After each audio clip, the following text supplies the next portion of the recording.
Welcome to Scars to Stars, where conversations and personal stories let us know we are not alone. In this show, you will meet authors and speakers from our books and events as they share vulnerable personal stories to spread hope and inspire you through adversities in your own life. The world is a difficult place. You will find like-minded people here with kind hearts and supportive souls.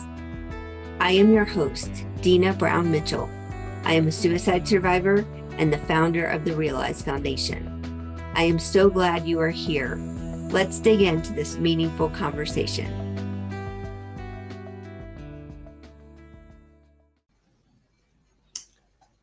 Hello, it's Dina at the Realize Foundation, and I have a special guest, Julio from New York, and we're gonna have fun today. We're gonna learn a lot, and I'm gonna let you take it away, Julio. Okay, well, Start with your story. sure. So my story starts in East Flatbush, Brooklyn. That's where I grew up. It was during the 80s, during the crack epidemic. So it was a volatile time. There was a lot of violence in the neighborhood, and I'd be exposed to it every day. So whenever I left home, I didn't know what was going to happen, if there was going to be a shootout or a stabbing, or if I was going to get robbed. Um, And at home, it was also kind of volatile. You know, we had lots of flaring tempers at home, and it was difficult to communicate. So, not really having refuge at home or at school or out in the street, I felt pretty alone. Um, and then when I was about 8 years old, I witnessed a murder that really impacted me. It was the dad of my best friend who committed the murder.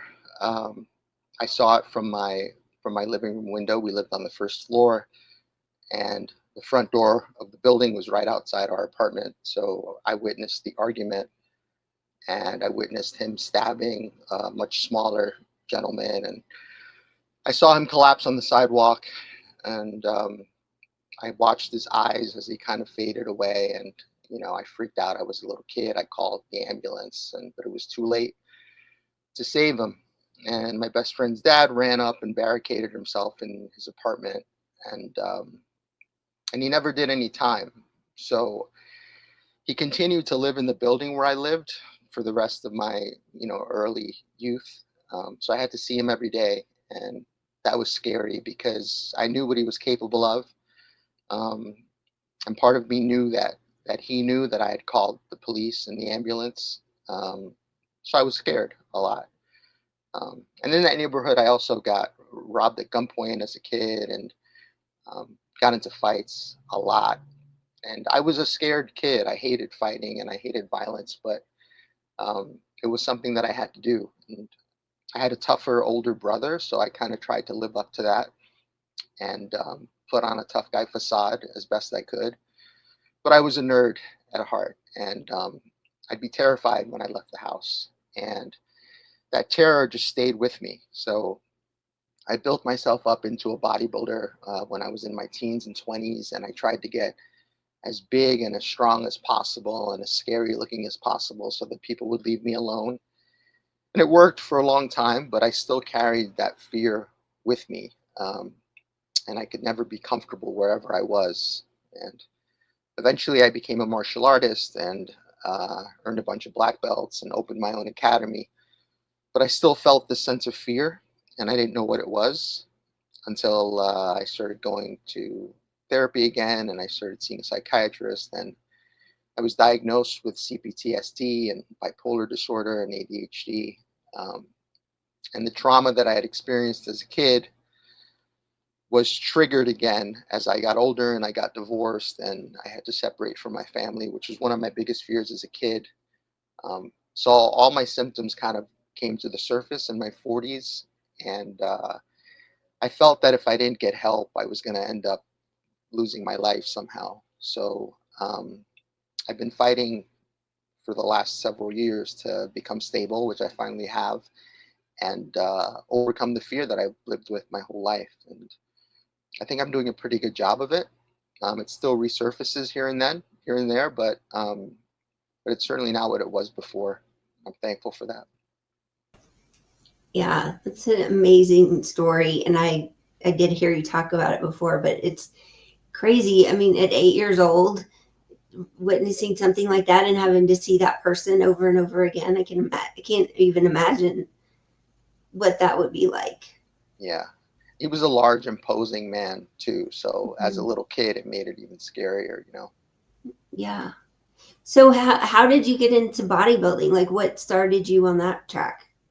I was 12 years old, and my brother had a plastic weight set at home, and I admired pro wrestlers, and I thought it was cool to look like that. So I started lifting weights, and I wanted to. The truth is, I wanted to put on like some armor on my body to protect me, and I found that the weights did that for me. So Mhm. I started competing really early when I was 14 and winning competitions, and I continued competing for 9 years. And it was my passion just to get as big and muscular as possible and become a professional. And um, yeah, my priorities were in a very different place back then. Um, but I was still very insecure, and I was still shy on the inside despite my outward appearance. Mhm.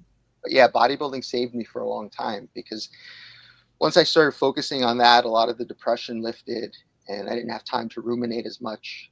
And I had a constant goal that I was focused on. So it really saved me in my youth. That's awesome. And then how did you transition from that to martial arts? Like what did that look like? I'd always wanted to do martial arts when I was bodybuilding, but I was too big and it was cumbersome for me to move around. So when I retired from competition in bodybuilding at 23, I knew I wanted to jump full force into martial arts. So I started committing all my time to it and teaching pretty early on. And I was pretty good at it. So I decided to continue with it. And I was just doing it for recreation. And then my ex-wife, who was my girlfriend at the time, suggested I start teaching to make some extra money before I moved to California, which was the plan, because I was screenwriting at the time and acting, and my plan was always to move. But she suggested I try teaching for a little while. I did, and then that grew into me opening my own school and staying in New York, and plans changed. So That's Yeah. I've seen your website and some of your video, and I'll make sure it's in this show notes for everybody to see. But I've seen you in action and training people and their testimonials, and it's amazing how um, you can help people have the confidence to and have the skills for self defense. And it's something I've always admired, but I've never done. mhm. Yeah, it usually takes people a long time once they make the decision to actually step onto the floor to train. Mhm. Um, but my greatest pleasure is to help someone gain confidence. It's very rare that it's about fighting. It's usually about just being able to hold your head up higher and be able to walk down the street without fear. And since I was so familiar with fear, and I still am, I'm able to really relate to people on that level. Even though I can take care of myself, and even though I'm not afraid of confrontation, I still understand that fear that people are dealing with. Because I remember when I was terrified of a fight, um, and even fighting and competition used to scare me really, really Mhm. bad. Um, so when I see people come in and they're looking to feel like they can be secure with themselves, that's really my goal, to give them that more than anything else. Mhm. So you train men and women? I do. I used to train kids as well, but after the lockdowns, kids changed so much. I couldn't believe it. Like when I started teaching kids again, they were just so unfocused, and I just couldn't hold their attention. So after nearly 20 years of teaching kids, I gave up on teaching kids after that point, because it just wasn't fun for me anymore. Yeah, I think the pandemic did the most damage in that area because Yeah, kids missed school and they didn't have their friends, and it was just awful. And now the children and teen suicide rates are so out of hand, and it's just like how do we get them back on track? You know? yeah, yeah. The socialization was a huge problem, a huge issue for kids at that time. Yeah. And then trying to learn online was so hard. I mean, my daughter, we were trying to have her do classes online, and it was just so difficult for them to focus. especially staring at a screen. You know, screens tend to put them to sleep and make them kind of fade away. So yeah, it was rough. That's But true. so now I focus on adults, and I find that my experience with mental illness and working on my mental health so much has really helped me relate to the people that come through the door, you know, and kind of see below the surface as to the real reason that they're training. Yeah. Well, it's funny, the day that you reached out to me, it was around the time we went to see the new Karate Kid movie. Oh. And I know it's a movie and it's not real life, but it just kind of connects with your story, because they were in New York and he was getting bullied, and he was, it was, I don't know if you've seen it, but it was a similar thread of a story to what your story is, but it was very different in a lot of ways.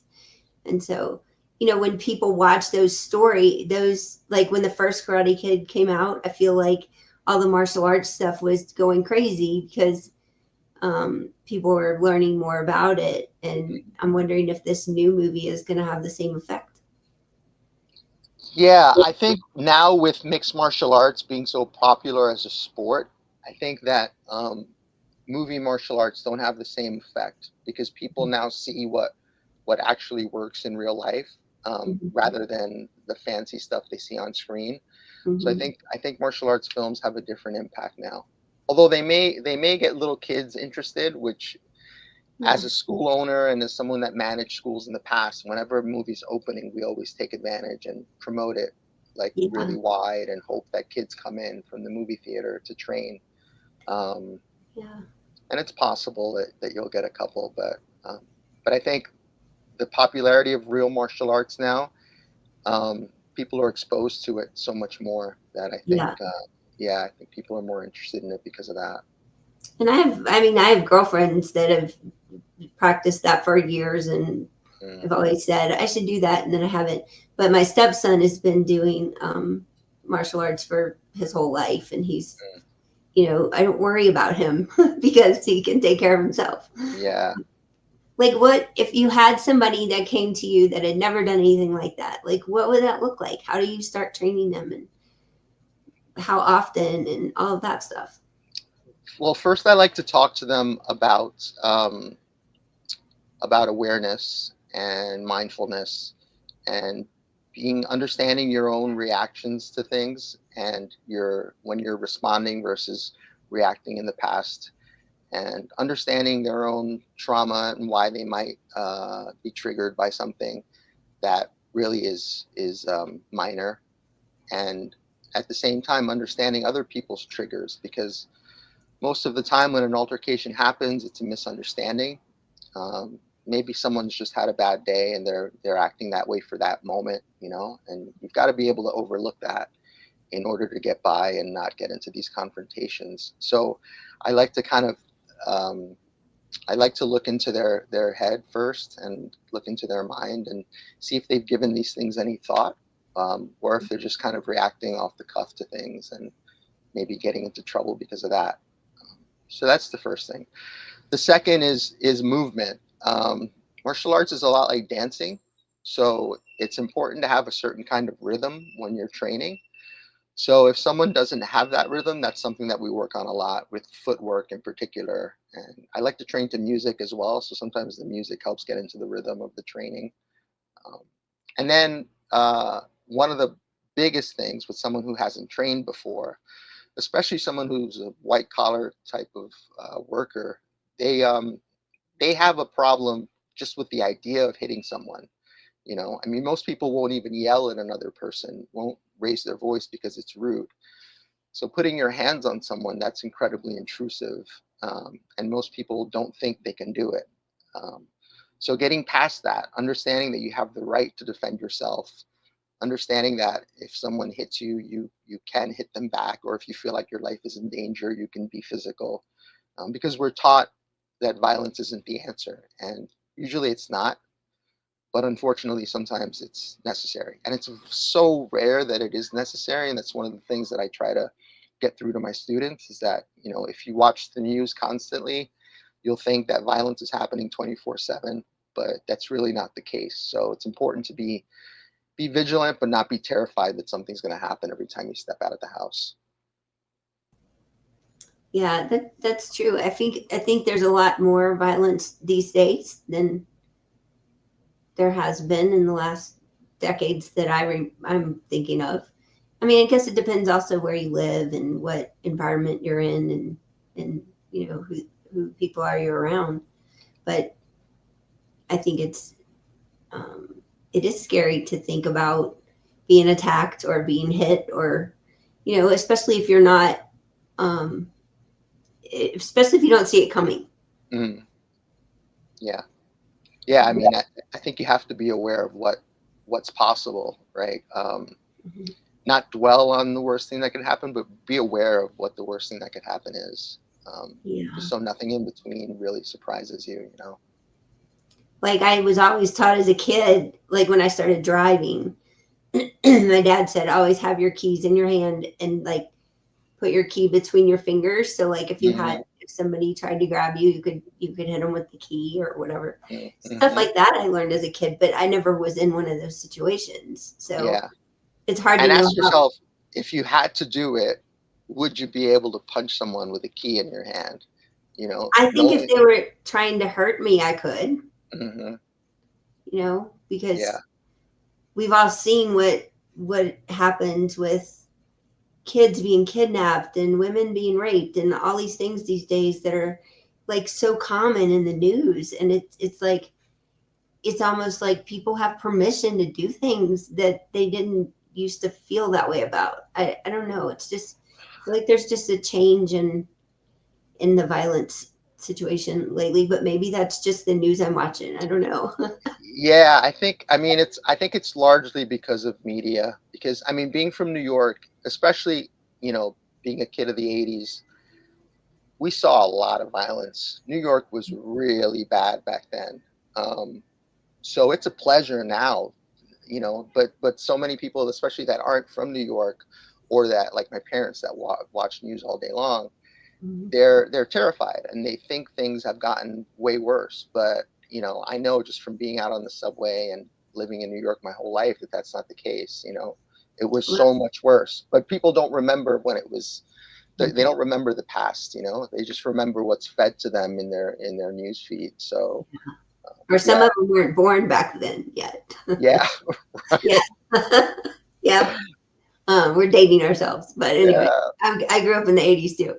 Um, yeah, I think it's just like you said, awareness is the biggest key of being aware of your surroundings and really paying attention to if someone's following you or if somebody's standing by your car when you're walking in the parking lot, or mhm. things like that.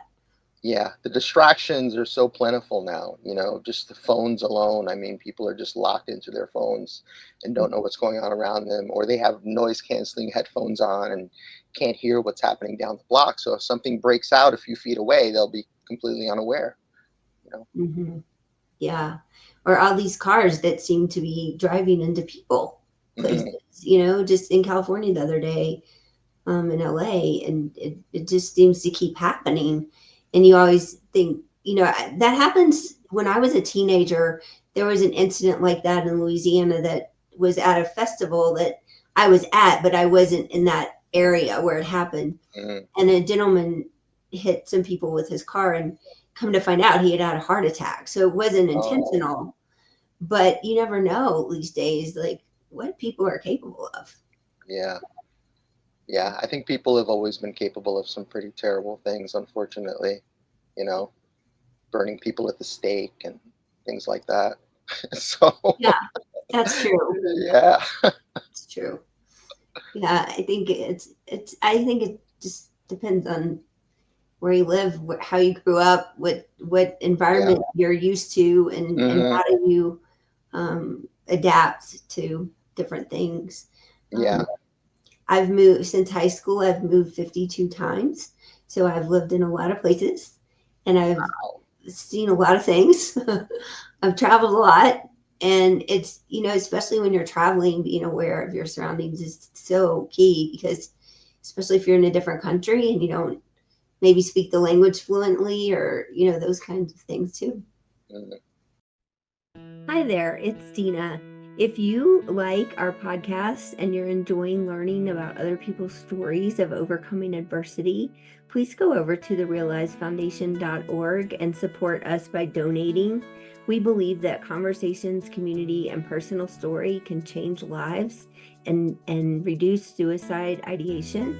And we also have a way, if you have a business, you can support us without money out of your pocket. So go on over to realizefoundation.org and look at the donate page, and you can learn how to support us as a business, and also you can donate any amount. Thank you so much. Why 52 places? Why have you moved so much? Well, I moved a lot because I wanted to go somewhere different. But when I got out of high school, I moved to Colorado and went to school for a year. And then I ended up going back to Louisiana and finishing school. And then I spent during college, I spent 2 summers working and living in Alaska. Oh. And then not long after that, I started getting in the hospitality industry, and then they make you move for your job. So my husband and I both worked in hotels, so we've moved a lot for that reason. So a lot of different things, but yeah, we've lived in hotels. We've I don't know, we've been all over. Like, I think the worst time was when we were both traveling so much, and he got sent to Doha for 7 months, and I was in Colorado, and so I saw him for 2 weeks out of 7 months. Wow. And he was in Doha, Qatar, and helping a hotel there get their 4 diamond status or 5 diamond status for the soccer games that happened in 23. It was the hotel that they bought right by that. They built a hotel right by that stadium, and so they were trying to get it up to sniff before the games happened. And so he was over there for a while. But we've been very blessed in our lives, and what the things we've gotten to experience and do and travel. But yeah, moving is never easy. And we finally bought a house in November again, and we're not leaving. We're done. Yeah. Yeah. Yeah. I was always a little bit, I was disappointed that I didn't move. And I had a bunch of business opportunities the last few years where I could have moved. I'm glad they all fell through, because if I would have left my daughter, I think I know I wouldn't have been able to handle it, and I would have quit and come back anyway. And I wouldn't want to miss her growing up, even if I'm seeing her during FaceTime or whatever, it's just not the same. So yeah, I'm glad I didn't go anywhere now. So how old is your daughter? She's 10. Yeah. And does she do martial arts? She trains with me. I teach her hardcore street self-defense. Awesome. Yeah, she's quite vicious. So I think girls can be more vicious than guys sometimes. Yeah. Oh yeah. Yeah. Well, what do you see in your future? Like, what do you have something coming up that you're excited about, or what's going on? I just released my second book in May, and I'm excited about that. It turned out great, and I got the publishing deal. A friend of mine wrote to me and said there was a publisher looking for submissions, and I sent them 3 chapters of a book that I had been working on. And it took months and months. I forgot I sent it. And then they reached out to me and offered me a contract based on the 3 chapters. So the book had kind of been playing itself out in my head for years. So when I actually sat down to write, it only took me a few days to bang it out. Unlike my first book, which took years to write.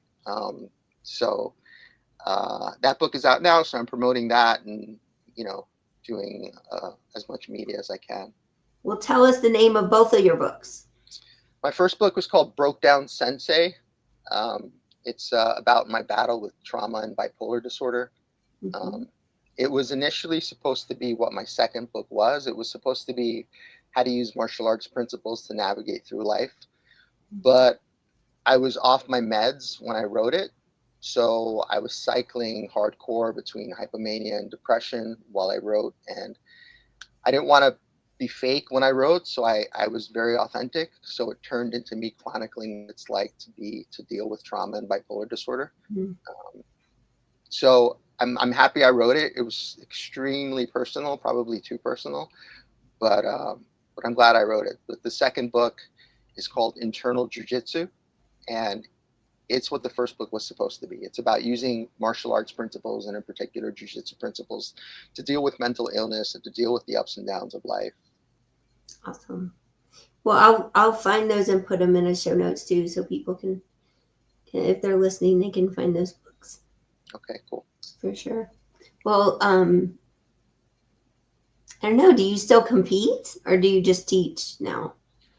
I just teach. I haven't competed since I think 2018 or something like that. I don't plan to, although I'll be 50 next month, so I've considered doing an over 50 competition. Yeah, Yeah, so it's a possibility.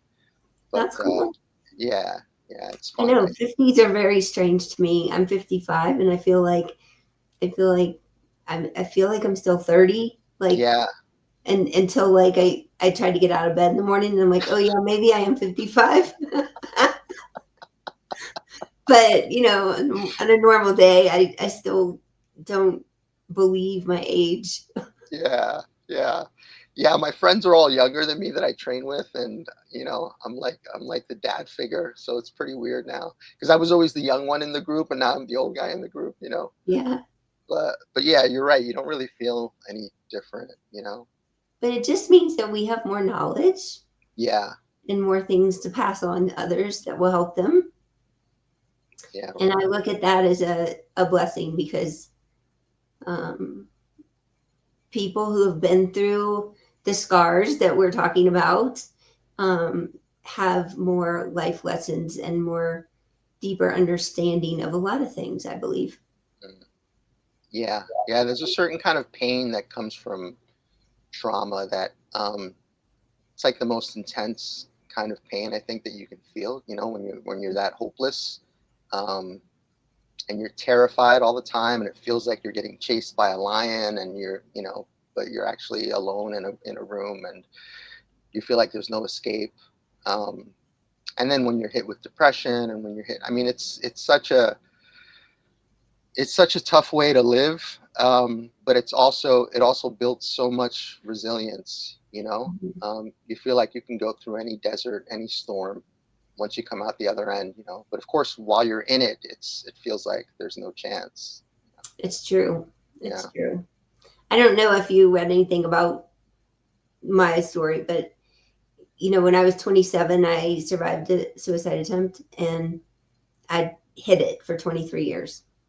Wow. And I lost a friend in 2018 that I had been trying to talk to because I knew he was struggling. And I didn't get a chance to talk to him. And that just shook me to my core. Mm, And I felt like God was just asking me to speak up. And so here we are. mm, yeah. And so I started the foundation when I lost my business to COVID. And so I started focusing on this, and it's been unbelievably fulfilling. The amount of people that have been involved and supported this mission, and written their stories and talked on the podcast, and it's been overwhelming sometimes. Yeah. Yeah. I lost a friend in 2020 also, and he's always in my mind because the last day that I felt like my life was perfect, Mhm. I'll never forget because he was there that day. I was training him for a fight, and we were wrapping our hands before training. And I was just telling him how wonderful life was. Everything's perfect. My marriage is perfect. Mhm. The business is doing great. I'm so happy. Then the next day, my life fell apart. And he was actually helping me a lot while life was going crazy. And then he had some things happen in his life, and things just kind of piled up on him. And he was the kind of guy that wouldn't let you know it really. Mhm. But he was really struggling, and he had a family, and the most loving dad I've ever teen, I think, so for him to feel so much pain that was the only way for him to get out, Yeah. I can't ever judge someone like that. I can't ever dismiss that level of pain because I felt it so much, and I had a couple of attempts myself, and the last one when I was 44, and um, it I think the only reason I survived it is because the belt I used to tie myself up, it gave way, just as I was kind of starting to go out, and and afterwards I remember being disappointed that it didn't work, but I Mhm. also felt relieved that I knew that I could do it, you know. Um, Mhm. but every time after that, it was my daughter's face just popping into my head. Anytime I gave it any thought, Mhm. she was really my anchor to stick it out. And a friend of mine visited me while I was in like the depths of depression, and he told me about his own father taking his life. And it happened while he was an adult, and my friend was still incredibly impacted by it. Um, Sure. so, that moment made me think, oh my God, what it would do to my daughter if I were to do that. Yeah. So, in a lot of ways, I felt kind of trapped by that for a while. I felt like I was locked into this world no matter what, even though I didn't want to be. Um, I wouldn't say I was bitter about it, but I was a little bit sad because I felt like, okay, I have no way out now. Um, Mhm. and Yeah. yeah. Yeah, I can relate to that feeling of disappointment because when I woke up in the hospital, I was angry. Mm, I was I was angry, and alcohol played a big part in that whole situation for me. And so I'm surprised to even remember. mm, Like I can tell you that whole everything that happened like it happened 5 minutes ago, but I can't remember all the stuff around that week. Um, so it's kind of weird, but I also think that when you feel trapped in a situation like that, it gives you the motivation to figure it out. mm, Where if you had that out and you didn't feel trapped by it, it's easier to take it. It's easier to make that decision. yeah. So Yeah. I'm glad you're here. Thank you. So am I. Thank you. Yeah. I think that the basis of everything we do is these hard conversations because the biggest factor in my mind and in my research of why people decide to take their life is because they're just in so much pain and they don't see another way out. Hmm. And most of the people that get to that place don't talk to anybody about it because they feel like either no one cares or no one would understand. And um, if they can't talk to anybody about it and they're in that much pain, like it kind of gives you like this is my only choice. But Yeah. if we can talk about it, they can understand or listen to a podcast or read a chapter and say, hey, this other person went through something very similar to me, and I can reach out to them and talk to them. And Yeah. that's what our mission's all about. Hmm. Yeah. Yeah, and it's knowing the right people to talk to as well, because not everyone is receptive to the message. I remember the last time that I felt deeply depressed and had suicidal ideation, I mentioned it to a good friend of mine because I didn't know who to talk to. And he got kind of upset about it. He'd his own mother had taken her life when he was a kid, and he said to me, I'll never forget, he said to me, Julio, you're not special. Um, and if you're not going to do it, don't talk about it. And I was I didn't know how to respond. I never talked to him again about my feelings. Um, so I keep it kind of superficial with him now. Um, Mm-hmm.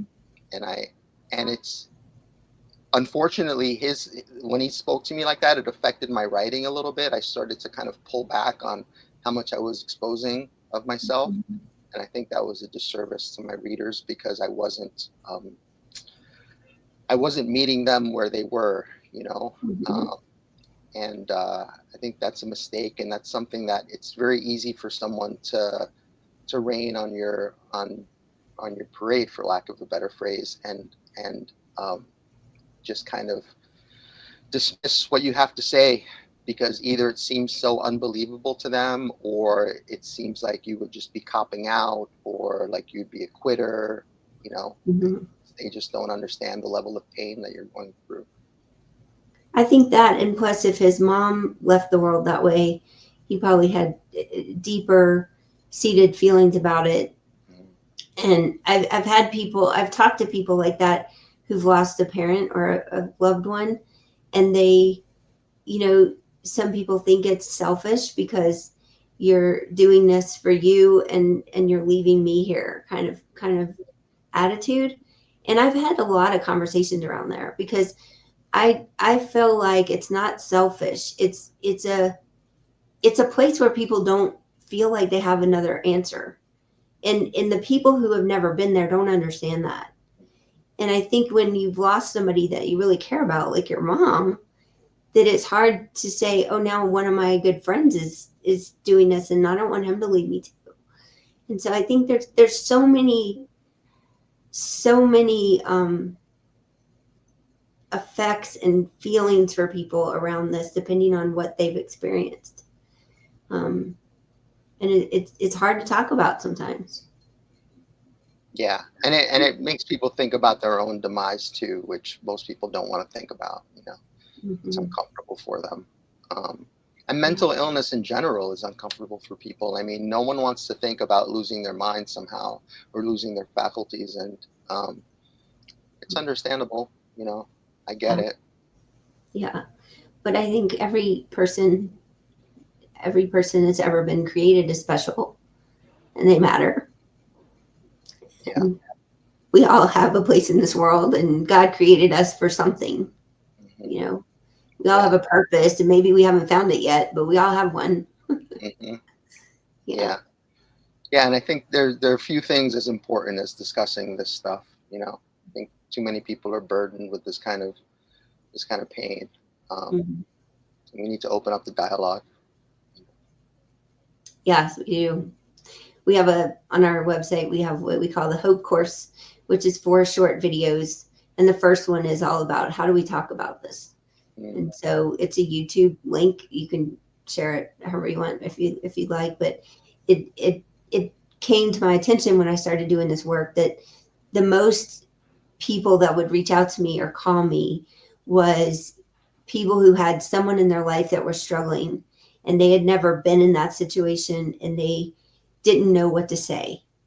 And that's the most messages and calls I get is, you know, somebody in my life is in this place and I don't know what to say to them, and I don't want to say the wrong thing. And I don't think you can necessarily say the wrong thing.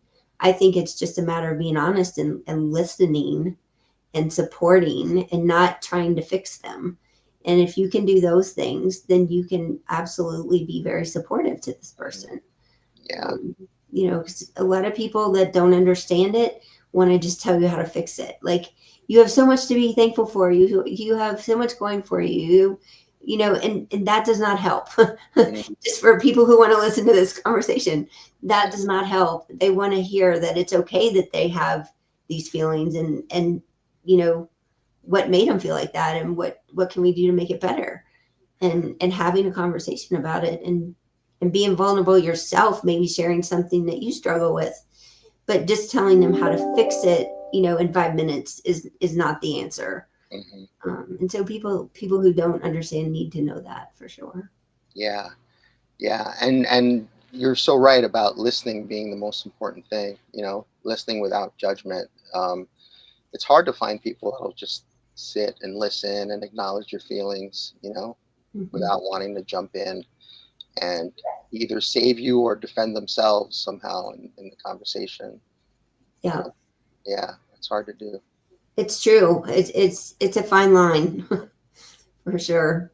But I think if people just get I always say in the 23 years I was silent about my situation, if I could have read a book or listened to a podcast, which we didn't have podcasts back then, or maybe we did and I didn't know about them. But if I could have read a story or heard a conversation that I could relate to and I had a way to reach out to that person, I really think I would have talked about it sooner, and that's why I'm so passionate about what we're doing. Yeah. I never felt like I could talk to my family about it because I think they were too close to the situation. It wasn't until the last couple of years that they've become more understanding about everything. And I didn't get diagnosed until I was 41 or 42, I think. So as I learned more about my diagnoses, I kind of let them know more about it, and they came to understand a little bit better, But when I was younger, I was just the weird one, who was always depressed and sad, and no one knew why. I feel like I had some of that too, but I tried to overcompensate, and I played sports and I danced and I did all these things that I was looking for other people's approval. And in Scars to Stars book 4, I wrote about this and I called it Addicted to Approval, because it was like I was the oldest child. My parents owned a business. Like everybody knew me because they knew my mom. And I was always trying to prove myself to everybody. And I think it was that I didn't understand that until, I was way older. And I was like, I know my self-worth and I don't need other people to validate it for me anymore. But that's what I thought most of my life, is like, I need these people to accept me and to validate what I'm doing and to say that I'm good enough. And, it took me decades to learn that wasn't real. That was just in my head. Yeah. Yeah. And so temporary too. People's opinions can change about you, and all of a sudden you're up and down depending on how they feel. That is true. I'm so thankful for you in this conversation. Thank you. It's going to help some people. I'm glad. That's what I'm here for. Yeah. It's a pleasure to chat with you. Likewise. Thank you. Thank you for having me. Yeah. Me too. I'm excited for people to hear this episode. Awesome. I'm so happy you joined us for this conversation. My wish is that you found comfort and hope in your own unique situation. If you resonated with our message, please head over to therealizefoundation.org, where you can apply to write your own story in one of our books. You can also download our 60 Ideas for Self-Care on the resources page. I can't wait to hear from you. Until next time, you are not alone, you are worthy, and you are enough.